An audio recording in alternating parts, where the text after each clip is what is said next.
Good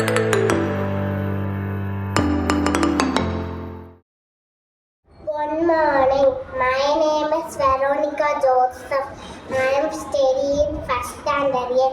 My school name is Candisco Metric High Secondary. I am going to talk about Kamarajar.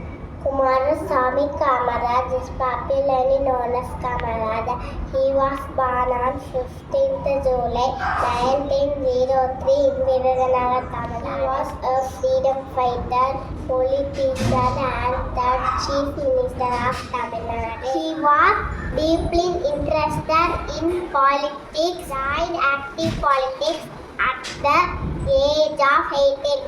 Kamaraja died on 2nd October 1975, age 72 in Chennai. Thank you.